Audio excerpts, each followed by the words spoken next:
Hello, and welcome to our new podcast.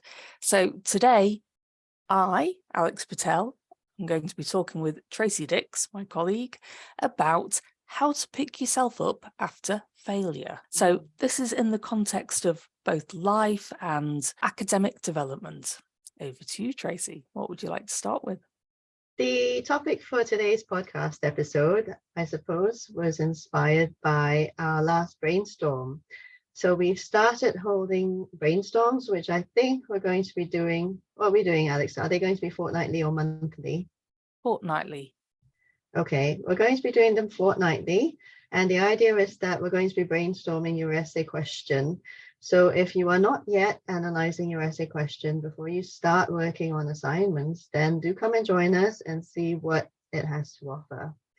But yes, so in the last brainstorm we ran, I was talking, I can't really remember the context of this anymore, but I was talking about how I basically completed 3 English literature degrees. To some people, that might be seen as a success, but on reflection, on hindsight, I actually think I sort of failed my way to 3 degrees.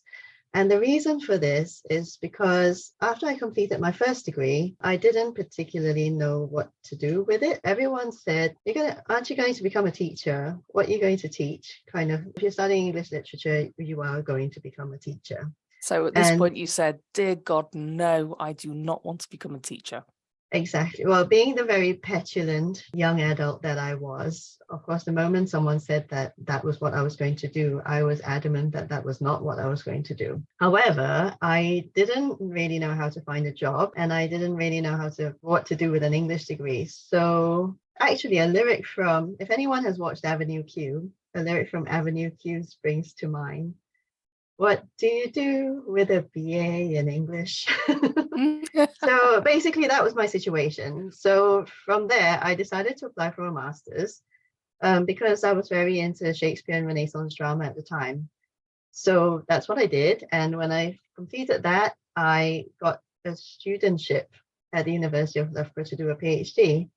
So I guess you can say I kept putting off finding a job and entering the real world because I was able to. So in some ways, I was very privileged to have been able to do all that. But in others, I feel like I also just ended up putting off what was going to be eventual anyway. I was going to have to go find my way somehow after doing 3 degrees. Okay, should I tell you my experience? Yes, please.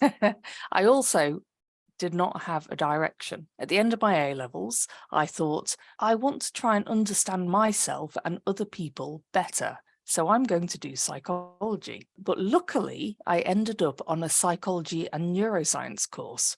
So it was joint honours, so that's quite difficult because you're trying to balance the 2 different things. I hated psychology in the end. There was a lot of, I guess, assumptions about the black box of the brain and what that might actually mean. So a lot of the experiments, it's hard to relate to, I guess, concrete findings. Psychologists will hate to hear that. But I did really enjoy the neuroscience part of it. So end of degree, not sure what to do, a bit like you, Tracy. I went for a master's.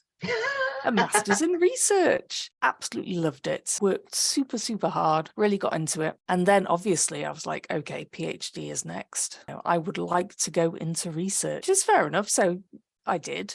Had to apply for a load of different PhDs. Ended up, the ones that I wanted were very hard to get. So contacting people and saying, ooh, do you fancy a bit of research on this? Didn't work. However, applying for something that had already been established, so we've got the title, that was aimed limb movements in insects. And at the time, I was really interested in movement and how the brain controls movement, particularly around kind of like Parkinson's and things like that. And I thought, okay, maybe this is a way into that area. I'll start off with understanding it in insects. Turns out that was not quite accurate. But anyway, 4 years later, I have a PhD in aimed limb movements in insects. Sorry, in a singular insect, the locust. Well done, Alex. I haven't shared what my PhD was in, and perhaps I should. So my PhD was on the banquet course. It was on, I can't remember the title now, but I think the title was Appropriations of the Early Modern Banquet Course in the Plays of Shakespeare and His Contemporaries. It was kind of similar to that anyway. And actually, at the time that I undertook the PhD, I really wanted to be like a food consultant, like a historical consultant. And I think along the way, I realized exactly how obsessed about food I was going to have to be in order to pull that off. And I think the thing with you and I, Alex, is we're both pretty interested in lots and lots of things, but I wouldn't exactly say we are single-mindedly obsessed about any one thing. No, But no. yeah, It's not good to be totally obsessed, because I mean, Aimdler movements, appropriation of banqueting in the Shakespearean era, those are very specific things. We don't want to get more into a topic than that. no, but I think in my kind of idealistic young mind, I thought that when people were, for example, producing films that were set in a particular era, they might want to consult a food consultant, which I believe they should. Yes, and I believe they do. So it is But it's actually not a you. thing.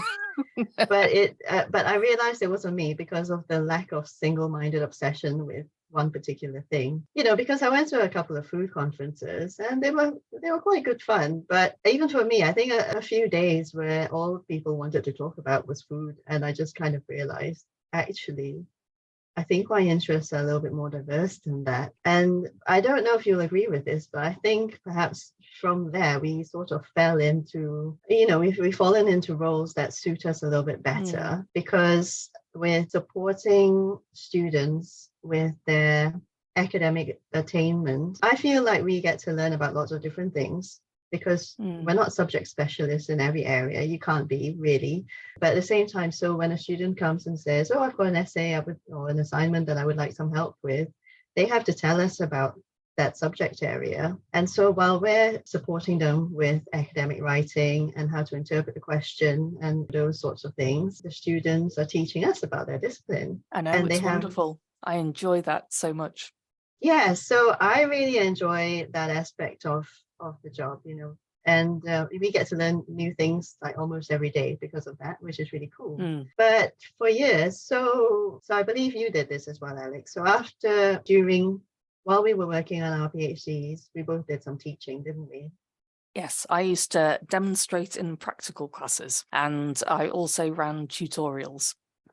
Yeah. On stuff I didn't necessarily know that much about, which is quite intriguing. Well, yes. Yeah, I taught seminars while I was doing my PhD in poetry, which I didn't realize I was particularly interested in until I had to teach it. I mean, a lot of Shakespeare is poetry, but anyway. So it was a module that I had taken in my first year, and then I went on to teach it while I was doing my PhD. And I got extremely familiar with iambs and trochees. And I can't remember the other rhythms now. And so after graduating with PhD, I suppose the natural progression was to try and pursue an academic career, which I did for a while. And then it didn't happen, and I got distracted by other things. So what did you do? Did you get a job as like a researcher or something, or were you pursuing that and unsuccessful? So I was an international student, and so for kind of visa complications, I wasn't allowed to work for 6 months. And I'm not sure if this is the case still, but I was applying for a marriage visa, and one of the requirements of a marriage visa is you're not allowed to work for 6 months. So in the process of having to prove that you can sustain yourself, you're economically allowed to work. Yes, they just they don't allow you to work, and they basically do away with your career. Like you're basically throwing your career away, aren't you, as a young academic? Because to not be able to work for 6 months, I feel is quite detrimental. I mean, people did say, oh, spend the 6 months writing your book, turn your PhD into a book and things like that. Your monologue. Yes. My monologue. But I mean, if I'm honest, I was far too tired for that after finishing the PhD. And for anyone who is considering this route, or if you're already in it, I mean, we feel you. It is really exhausting. It is. It is. And some people really thrive in that situation. But I would say that probably 90% of PhD Yeah. students I've spoken to are exhausted in the I writing can't up think of period. a single person who has not been exhausted. So I worked closely with another PhD student, and she finished and she just couldn't handle going back into research straight away. So I think she went traveling for a year and then she came back after that. Mm. See, traveling for a year is quite nice, isn't it? But I think by that time, having been a 3-time student, I really felt like I couldn't just go traveling for a year on someone else's Yeah. money because I didn't really have my own. Yeah, and also I believe I had to stay in the country anyway, so I suppose I could have traveled within the UK, but anyway, I didn't. So I got distracted. So during that time with post-PhD fatigue, I found a book that was all about making sock dolls. Do you know this story, Alex? Sorry, Alex it is, froze for a moment there. oh, okay. Alex was speechless. Have you heard About this? the sock Yeah, creation thing. That was yeah, what happened in your 6-month interlude. yes, it was. So I was mooching about in Oxford. We lived near Oxford at the time, and I picked up this book on how to make sock dolls, and they were great. And so I kind of started an obsession where I made sock dolls and decided I wanted to start a business out of it. Just to throw my parents yet another curveball. On top of first of all wanting to study the subject in the arts, wanting to do a master's in it, and then wanting to do a PhD. Like, oh my goodness! And then, oh, by the way, Mum, I want to start a business making sock dolls. Anyway, I But did that. okay, but I have seen your sock dolls. They're actually, I don't want to say cute. They're quite, I don't want to say morbid, but they have personality, is what I'm trying to say, I guess. It's not I your average sock doll. I would describe them as edgy. Okay, we'll go with They that. were, I have seen some far more morbid things out there. It's okay. So when I was making my sock dolls, I know someone had commercialized these stuffed toys that were basically on a roadkill theme. Oh my goodness. So you could get. So yeah, I'm sorry everyone. I'm not sure where this episode is going today, We might have to but cut this. um well, I think there is a point to all of this anyway. So yeah, so someone was making toys that were like roadkill raccoons with Oh my their goodness. eyeballs popping out and covered in Oh, and blood. their And guts. yeah, and then they were packaged in a body bag. That was like the whole marketing concept. Where So can I get this for my young daughter? Is the question that many of our viewers are asking. I really think there will be some people who are probably thinking right now, like, take my money, I want this. Anyway, I don't know if they're still in production, but I'm sure you can, Google is your friend. If you look up Okay. roadkill stuffed toy or something, I'm Happy sure birthday, Sophie. Sophie is a lucky girl. So okay, so I went on to make sock dolls and basically gave up on an academic career from there. I just really was not into it OMG, you gave anymore. up on an academic career to make sock dolls. Where I got that reaction a lot, actually. And it's very interesting because at one family gathering, I was about 32 at the time. I showed off these beautifully packaged dolls. They were in like shoe boxes because they were made out of socks.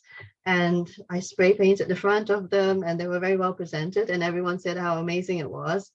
And then I can't remember how, but the subject of my age came up and people went kind of speechless. And one guest at the party said, "Oh, I thought you were 18 years old."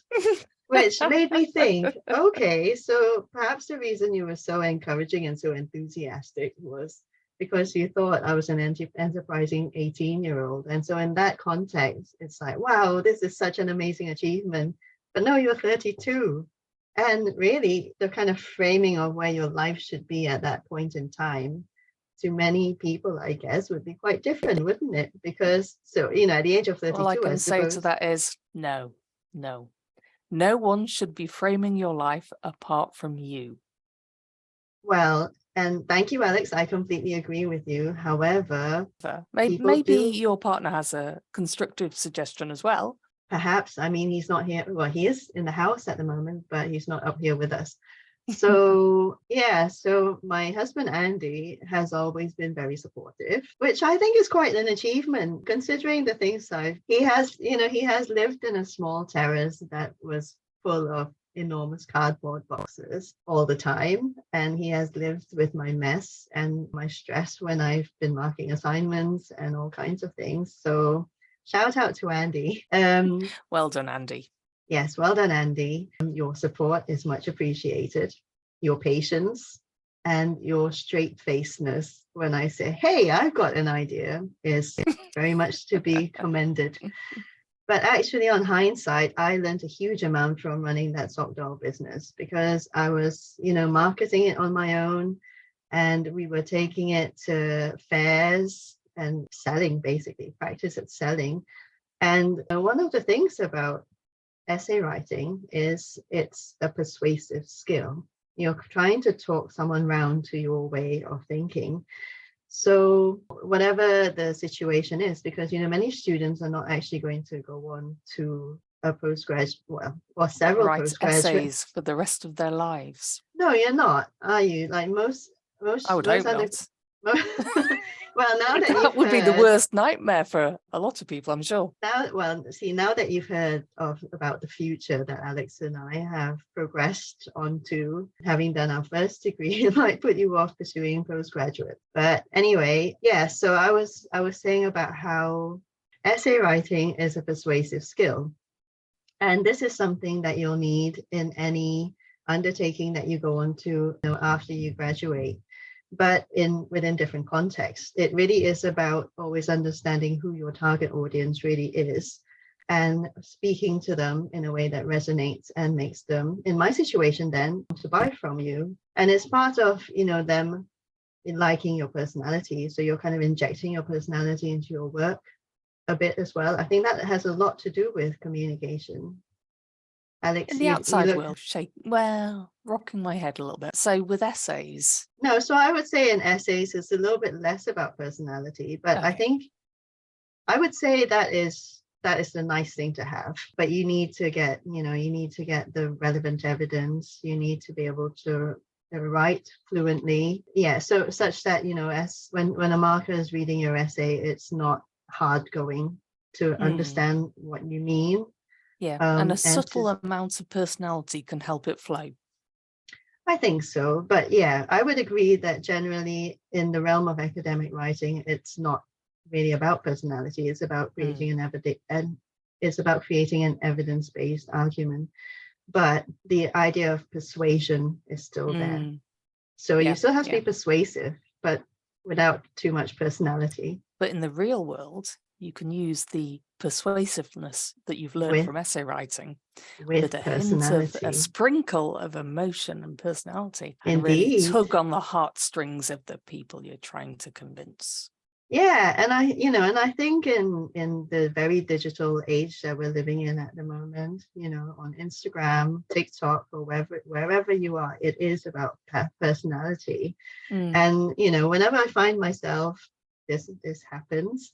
Whenever I find myself distracted in the evening and scrolling through stuff on social media, that is the thing that grabs me. It's always about someone's personality that makes me want to see more of them. So anyway, where was that conversation going? It's about picking yourself up from failure. It is about picking yourself up from failure. And we digressed with my sock dolls a little bit and the things I learned from that. So, okay, so the point there is that sometimes the benefit of hindsight is what helps you to kind of understand where certain challenges that you faced in life have helped you, have kind of brought you experiences that you wouldn't necessarily have had. But I think it's very much the case that failure is stepping stones to success. Because if you think about, about a metaphor that's very physical. So I think with studying, most of us, we feel the struggle, but we particularly don't see other people's struggles. So I think it's not so well recognized. And for some reason, a lot of people just kind of expect to be able to do something. So in their first year, they just expect to be able to do it, when actually you should still be, you're learning the skills and you're learning the kind of academic rigor and the expectations. And there is a lot of growth during a university degree that I feel a lot of students don't quite appreciate. Whereas, for example, a baby who is learning to walk, you see the failure, you see the expect progress. them to fall over. Yes, and you see how it's not a linear process. So they fall over, they pick themselves up, they try again, but they fall a lot more than they walk successfully at the very beginning. And then some days, and they have better days where they can walk a few steps more, and then other days when they're tired, or and whatever they the practice. Running off into danger. That is my experience of children learning to walk. They're like, oh, is that a knife over there? I'm going to run at that. And launch themselves into things because they haven't quite refined their motor reflexes yet. Oh, Alex, you are the expert on this. Movement and how the brain I'm pretty good, controls movement. It does. What do you want to know? It does. So, well, I was just saying about how when you look at children learning how to, or babies learning how to walk, the failures, the growth is so visible. Whereas when it comes to studying, especially for 18-year-olds and older, I don't think we acknowledge the challenge as much. And it's almost, and I would say this is true of students as well as teachers and the people who are kind of mentoring them. So you were saying about how children, babies falling when they learn to walk is a lot more visible than young adults learning to write, which, is quite obvious because, writing is a mental process you're putting on paper, whereas you can visually see the physical development of a child. Yeah, and actually something else has just come to mind as well. So often I see students who will compare themselves to their peers, which is completely natural. So they'll say things like, well, I don't understand. And so because of that comparison, they'll also say, and they'll feel very inadequate because they don't get the same things that their peers do. So for example, I saw one student who said, I'm not very good at X. I'm not very good at understanding the stuff in my textbooks, I think, or something like that she said. Whereas one of her classmates was like, oh, yeah, this is what it means. And it's just there, look. And it was easy for that person. But so, okay, so an 18-year-old is not exactly the same as a 2-year-old. But when you compare... I'm glad we've recognized that for our audience. Thanks, Alex, for that bit of sarcasm. Yeah, so I was saying about the student comparing herself to one of her friends who seems to get everything, which they might do. But then again, their backgrounds are completely different. And so I feel like they can't compare each other. But using that metaphor of using very small children as a comparison again, now both you and I have had young children. You're also a little bit older now, but they are very different, aren't they, in terms of the pace of their development? And small children are very good at different things. And because they are still developing very fundamental skills, I think that difference is very obvious in the early years. Okay, so take, for example, when children start talking or when children start walking, it can or when they start rolling around, it can vary a lot. And I'm not an expert in early years, but as it happens, I did study that at university. Go on then, Alex, you fill us in. Child development, you've got rolling, you've got movement stuff. That's about all I remember from my degree. It's been a while, hasn't it, Alex? It has, yes. But that's the other thing, isn't it? Like, you learn something or you feel like you've mastered it, but actually if you don't kind of keep it in your mind, if you don't use that knowledge for periods of time, it goes. But you know what, actually, I never felt like I knew I'd learnt stuff from my my degree, but it's come to me over time. It has been in there. So my elders has been what many people would kind of say, late with a lot of things. And so generally his style is just as, everyone around us, every child of the same age around us is going through certain developments, Ralph isn't. And he might kill me for this one day. When we're world famous, yes. Yes, when we're world famous. But his style is just simply, just as you kind of think it's not going to happen, it all happens at once. That's Ralph's style. So, for example, we met up with some friends the other day, and their daughter is the same age as Ralph, and she's got several of her adult teeth already, whereas Ralph's got 2 tiny little ones. So, we had a dentist who actually said, did any of you have this problem? Which I was not very happy about, because I believe that he is going to grow his teeth in the perfect time for him. And also Ralph is quite small for his age.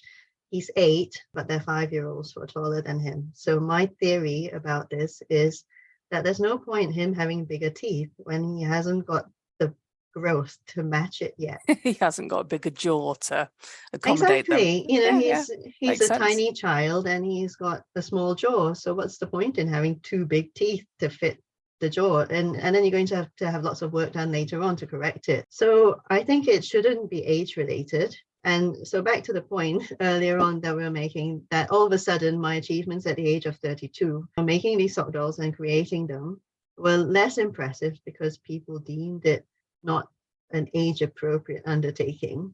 Yeah. But it did teach me a lot of things, like how to market. And I even looked into commercializing it. So we approached factories in China to create samples to see if we could scale it up. And that teaches you a lot that you do not learn at university. Yeah. And I would say to some extent that was, how would I frame it? So I would say that taught me a lot more about life than what I learned at university. Okay. Would you like to hear about some of my spectacular failures? I would love to hear about your spectacular failures, Alex. Right. Okay. So we've got a range of options here. We've got being 13-year-old and like being arrested for drugs. We've got being at university and walking out of an exam without writing a single thing. We've got... I'm interested in both those stories so far. Okay. We've got being married for 19 years and then thinking, wow, okay, no. Okay. And then we've also got, I guess, the last couple of 3 years at work. I've got a very similar story to tell about that too, I think. I'll go with whatever you'd like to tell, but also I was going to say that for our listeners out there, if you are interested in more stories from Alex, maybe we should put it to a vote. Ooh. So I don't think we have time for all of those stories today, but if you'd like to hear them all, I'm sure we'll find a way to tell. So please subscribe to our podcast so you don't send us a message, because we need to know if you're interested in this kind of sordid level of detail. Yes, so send us a DM on any of our social media platforms. We're on Instagram, Facebook, and TikTok. So send us a DM to vote for which of Alex's stories you'd most like to hear. But also subscribe, because then you won't miss it. It'll come through on the RSS feeds, and you'll be sure to know when Alex's stories come out. Okay. So, as a bit of a teaser, I'm not going to go into the past ones. I'm going to go into what's happened more recently. So the experience of having a major restructure at work, it's been very, very dramatic. Virtually all the people I used to work with were made redundant all of a sudden. I was one of them. Tracy was one of them. Luckily, she was able to apply for another job, so I still get to see her pretty face. So that's good. Well, and plus now we work, and then we set up Wyrd Learning. So we now did, Alex we did. cannot get away from me. Because this is my get out route. I realized that the institution I worked for didn't really give a damn about how good my work was. They were interested in the bottom line profits, the future direction of the company. They weren't interested in individual workers and what they contributed. So that was really eye-opening. And as part of this whole very, very scary situation just after a pandemic, I somehow ended up being co-chair of the union, which was a big surprise. So I'd started off being equalities officer, because equalities is quite a nice thing to work for, because everyone says they believe in equality, even the management. So that was lovely. But then it turns out everyone else from the union was pretty much made redundant. So I ended up as co-chair. And for a while it was just chair on its own. And wow, was that a learning curve. So I had to learn. Go on. So would you say in that case you kind of got promoted from against my will? Against your will. I never wanted to do that. I wanted to take on a bit more responsibility, learn a few things, but all of a sudden I was in this leadership role, and it was actually because the other person who was the chair had quit because, you know, they found it too difficult after the first kind of meeting. But I stayed in the role for a year and a bit, and it was difficult. So if we're talking about failure during that time, it was a challenge. I don't think you've no, it wasn't a failure. It was, but it was a challenge. Yes, I had to learn how to chair meetings. I had to learn how to have members being somewhat difficult and challenge me and say, this is not how a meeting is run.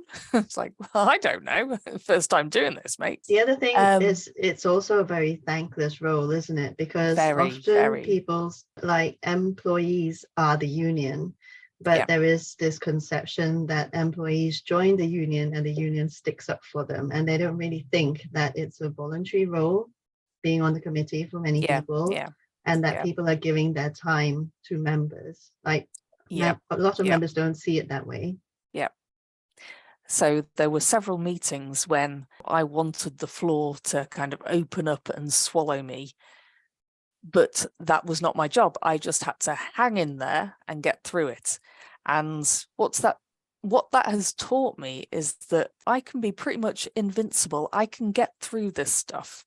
So even the most traumatic experiences can be really reinforcing afterwards, when you look back and think, okay, wow, I got through that.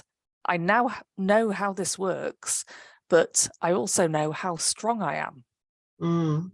Absolutely. And that's, I think that's the thing. And sometimes people feel like, oh, maybe I didn't want to be that strong. But oh yes, definitely. But I think very often these kind of more extreme situations are thrust upon us. Like nobody really chooses those leaps of faith. We choose like tiny steps of faith, and some we of just us. Yeah, I guess I can't speak for everyone, but I think most people don't really choose to be in very uncomfortable situations, and it is often thrust upon us. Yeah. And they can be being a teacher. So I did a PGCE, and it is quite uncomfortable. You eventually, and even at university, you learn to become comfortable with uncomfortable situations. So nowadays, if students refuse to cooperate or you get the wall of silence, sometimes I'll just step back and observe for a bit, because see what happens. And I think especially at university, students are responsible for their own learning. So if they don't want to take part, they don't get to learn, because it's not the teacher's responsibility to feed all the knowledge to them.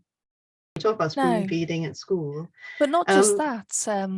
It's not a person's responsibility to manage the feelings of another person or a class of people. It's we do what we do. How people react to it is down to them. It is down to them. And speaking of which, we're talking about like leaps of faith versus tiny steps. And I don't think, okay, so striking up a conversation with the person next to you in a classroom full of strangers might be quite intimidating. Used to be for me, yeah. Yeah, but it is doable. I would say it is doable. It can just start with a simple hello. And I think very often you'll find that the person who was sat next to you is very grateful for that hello. Yeah, yeah. So I used to struggle with self-esteem, self-confidence, stuff like that. Mm-hmm. And then I realised that the only person's opinion about me that matters is myself. Because if I feel bad about myself, it doesn't matter if everybody else in the world thinks I'm awesome. I won't believe it. Whereas fundamentally, it's if I know what I believe makes a good person, and if I try and achieve those things. All is good. Yeah, so speaking about, the only person Conversation with the person next door, that's nothing now. That's just like, I think I'm a friendly person, I'm a nice person, so I'm just going to say hi. Yes, and it's but on them Alex, if they don't respond. But you have chaired meetings and you've now been in some very tough negotiations. Oh dear God, so yes. I would say that compared to that, saying hello to the person next to you is okay. So for the context on that. I would say that's probably why. But so I wanted to come back to what you were saying earlier on about, the only person's opinion that matters is your own. Mm-hmm. Or the only person's opinion about you that matters is your own. And to pick up on what you were saying about, I suppose, kind of the last 3 years, although I wasn't very involved in the union other than hearing your news about it. But I wanted to talk about the workplace and meetings in particular, because speaking to the person next to you, I think meetings and group work can be quite intimidating situations sometimes because you often get a few dominant voices that overshadow people who are perhaps a little bit more introverted. And I was certainly one of the more introverted ones. Yeah, and I used to be. Yeah. And I've been, on a couple of teams now over the years where I didn't really understand where I fit in. But I kind of held with me. I kind of remembered that I was the candidate who got the job. So I knew I was there for a reason, but I wasn't always able to put my finger on what that reason was. Oh dear. Yeah. And on hindsight, I think now I do understand that I think the reason I was chosen was because I had a different perspective. But I just want to point out that sometimes being the one person with a different perspective in a group full of people is very intimidating. And it can be quite difficult to, want to speak up when no one else in the room is even touching on the thoughts that are going through your mind. Yeah. But the thing is, often when you do speak up, other people kind of come in and say, oh, yeah, I thought about that, but But the subtext is, I didn't want to say.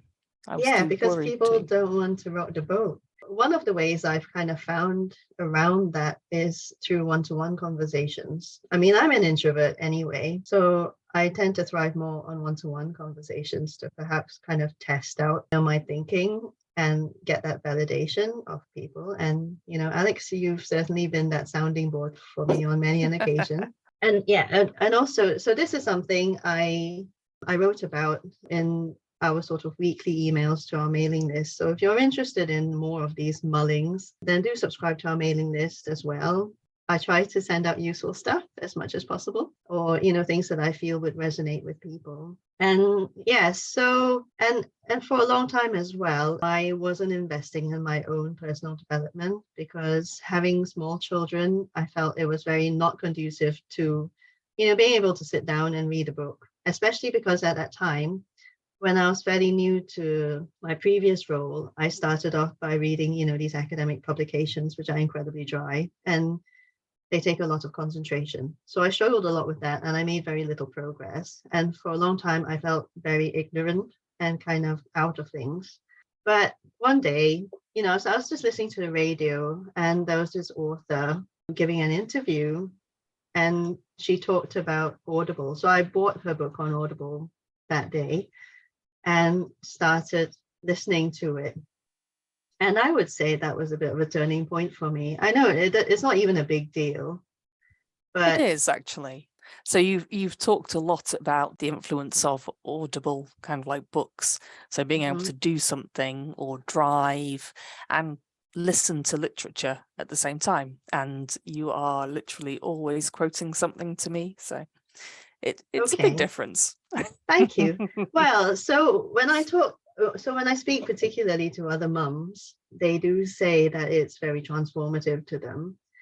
But for some reason, it took me a long time to kind of rediscover that. I mean, years ago, I was, I was learning languages through audio books and stuff. And then I just kind of fell out of the habit. But I guess it's because, having to drive to work, because for a long time I was like walking or cycling. And so I wouldn't listen to anything while I was cycling, that's for certain. So I picked up this kind of audio habit again. And alongside books, I started listening to podcasts and stuff like that. But one of the things I wanted to say in relation to being at tables, at meetings, and feeling intimidated was something that I learned from Michelle Obama. So this is when I'm going to be giving a quote, Alex, because I probably can't replicate this in its entirety, but Michelle Obama says that she's been on every important table you can think of, NGOs, exec boards, whatever. And when people have asked her, how does it feel sitting with all these very accomplished people, her observation is they're just really not that smart. Yeah. My reaction would probably be, screw you. I deserve to be here. You are just people. Absolutely. And that's the thing. We all deserve to be at the table, and our opinions all matter, especially if it's different. I think it's more important to learn from someone who has a different opinion than to just keep parroting the same thing over and over again. Because that's one of the problems with the world at the moment, is that we just have the same people, the same opinions in all of the key positions. So where decisions are made. Yeah, we don't make progress. We don't try and think of things in a different way. So we just keep repeating the same mistakes of the past. Yeah. And something that we found, I think both of us sort of started testing things out at the same time, was that, in professional circles, when you have these meetings, people throw in a lot of jargon and a lot of acronyms. To the point where I think it came to light that most people don't really understand what they mean, because there's just so many of them floating around. But nobody likes to ask, because nobody wants to be the person who appears stupid. But Alex, you started challenging this. I love that role. People, sometimes I just ask questions because I know other people, I've understood it, but I know other people haven't. But yeah, you just say, oh, can you give an example of that? What do you mean by the phrase such and such? You just get them to explain a bit more. It's wonderful. And the thing is, it's a very non-confrontational way of asking questions as well, because then people don't feel challenged. And actually, if they do, then that's up to them to reflect on. If that's kind of worrying if they think that. But it has happened sometimes, hasn't it? Where people talk about a website repeatedly, or they talk about an acronym, and then when you ask them, oh, hang on, wait, what does that acronym stand for? Yeah. All of a sudden you realize they don't actually know. It's something that they heard within a particular context from somewhere else, and they just keep repeating it without knowing what it is, because they have never made themselves vulnerable by trying to find out. Yeah. So I think I was in a meeting where somebody threw up the phrase like racial literacy. Okay. And so I asked, what do you mean by that? They were like, and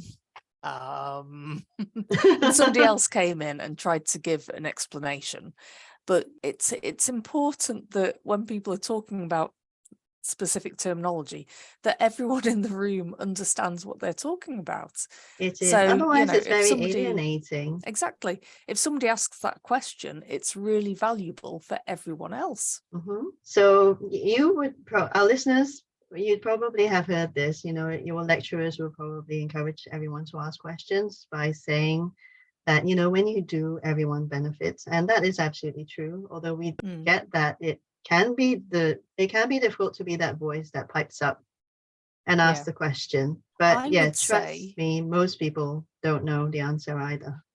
I would say, think of it a bit like a game. You're trying it out. Just, put Hmm. your hand up, ask a question a couple of times, see what happens. It doesn't reflect badly on you, whatever the lecturer says. It's not on you. All you're doing is asking question. That is true. Although I have had some situations as an undergrad where I asked questions about the essay topics. And I remember one particular lecturer, and I feel he was quite patronizing. Like I always felt stupid around him. And I don't think that was me, because I didn't feel stupid around other lecturers. So just bear in mind that if that's how you feel as a result of how a lecturer has responded, then they should be doing better teaching. Yeah. Think about the fact that everyone else in the audience has seen what has happened, and are they going to think that the lecturer was unfair on you, or that you were being unfair on the lecturer? Well, I think that can really depend, can't it? It can, but Yeah. I mean, you're not the only one in the room. You are So not if the somebody only makes one you in the feel room. bad, it's quite often they're actually just embarrassing themselves. Yeah. So anyway, coming back to Michelle Obama, when I heard her first book, Becoming, I read her second book as well. Highly recommend it. I really love all of her work, and I think she is a brilliant person. Great personality, very compassionate, very empathetic.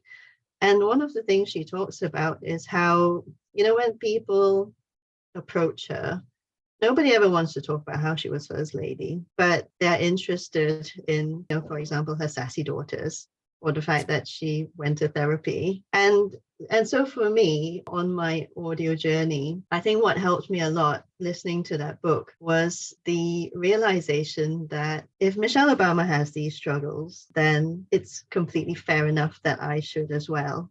It just normalized all of these things, this kind of feeling alone at a table and stuff like that. And so I suppose, maybe what I'm trying to say in a roundabout kind of way is, if it happened to Michelle Obama. So, it's normal for all of us to It feel is. It's sometimes a little bit alienated in a group. It's totally normal. And I might go as far as to suggest that if somebody doesn't have any of these concerns, that they're a little bit deluded, maybe a bit narcissistic, sociopathic. Well, perhaps I think that's a little bit harsh, Alex. It is, but these are normal concerns that normal people have. They are normal concerns, and perhaps some people might not admit it. Okay, so if you've always been in groups or at meetings where you felt perfectly confident to make your point, then yes, I am very happy for you. But at the same time, I guess the question I would want to ask in that situation is, have you pushed yourself outside of your comfort zone? Or is it because you feel at that group that, everyone thinks the same as you, or everyone is willing to listen to you? And it could be that perhaps other members of your group are a little bit more reserved, but if they're not saying something, perhaps they are in the situation that Alex and I found ourselves in, where your thoughts did not reflect our own. So they're voices that you might still want to extract from your group. Exactly. And so find ways to do that rather than take a step back and don't dominate the conversation, because that's how you can learn something new. So if you are that sociopath or narcissist who is dominating the conversation, or just, because I'm that person now, in that I'm quite confident and relaxed in these situations. It's all about it. I know my own opinion. I don't need to hear myself say it. What I want to hear is other people's opinions. So my job is actually to make them feel comfortable to share their views and to ask them about their views if they're quiet in a friendly way. Yes. And you can always respect people, even if you disagree with them. Yes, probably. Alex, are you a bit of a sociopath? Possibly. No, but, I'm not at all. But the thing is, you can't necessarily exercise influence if you don't really know where someone else is starting from. You can't exercise you have to listen to people's opinions. Yeah, you can't exercise your powers of persuasion, because that's what we started talking about in this episode. Well, you can exercise them. No, hang on, I haven't finished yet. I meant if you don't know where they are at, because you can't kind of pitch your ideas to them at the right sort of place. Yeah, that makes sense. You have to understand where people are starting from and reach to them in order and to in order guide to be them able to from where they are. Yeah, exactly. Yeah. But if they don't agree with you at the end of the day, you know, you have to accept that. Yeah, I think that is true. Okay, so we've gone in quite deep into lots of different issues and scenarios today. One of the key takeaways for me that I've learned from myself and from other people is that very often exponential growth and confidence and, you know, this self-assurance comes from very deep vulnerability and from the fact that you have navigated your way from very difficult situations in the past and found your peace with it, made your peace with those situations, recognize the growth that came out of it, and acknowledge I would agree. things. Yeah. So for me, it's about you have to expect that 50% of the time, or a large proportion of the time, things are not going to go smoothly, especially if you're working with digital tools or anything like that, or public presentation. But also with research. Also with research, oh dear because God, only about 10% of the time it works, or even 1% probably. But also with research, you know, sometimes there's lots of material available on a certain topic, and other times there isn't. And sometimes you have to kind of go back into primary data or like create your own findings out of, you know, you just have to cobble things together a little bit when it comes to research, because field is perhaps not quite there yet. I'll have to think of a better example in future. Well, I can give an example from my own research. Okay, so, go on. So I used to dissect the nervous systems out of locusts. Mm-hmm. So we're talking about teeny tiny things that you have to dissect under a microscope. And then it would be already stained, but I would have to run it through an elaborate alcohol series, so I could then slice it up and view it under an electron microscope. And it would take 2 days to do this. First time I did it, awesome results. It worked really well. And then I spent about, 6 months trying to replicate it. Never worked. It was horrendous. So sometimes the research doesn't quite work out, but, you know, I suppose in my case, because I did English, it was more text-based. And in the whole kind of, in terms of food history, when I started, there were fairly limited sources. So we had to go into primary quite a lot, and we had to, you know, so I looked at a lot of kind of 16th century recipe books, and I extracted information from the plays, like all the references to food, and try to work out what they meant. A lot of it was quite metaphorical, related to appetite, kind of physical appetite, sex, that sort of thing. So when you think about it, I suppose nothing has changed. You know, food is always a little bit raunchy. I don't tend to think of that when I'm cooking the dinner meal. No, I certainly don't. When I'm trying to cook 3 different recipes for fussy eaters, I don't think it's very raunchy at all. But apparently male dramatists, because that was the dominant voice during the Renaissance period, thought food was extremely raunchy. And I suppose there is that saying, the way to a man's heart's through his stomach. So maybe there was something in that. Anyway, on that note, shall we finish here for today? Yes. Okay. Thank you for listening and spending part of your day with us. We would love to engage with you further. So please send us a message if there's any topics you'd like us to discuss in particular. Mm-hmm. But thank you very much. Goodbye. And also don't forget to vote on which of Alex's stories you would like to hear in subsequent episodes. Yes. My life is an open book. Yes, well, I think ours has been today, definitely. So yes, thank you again for listening, and until next time, Farewell. See you. Bye.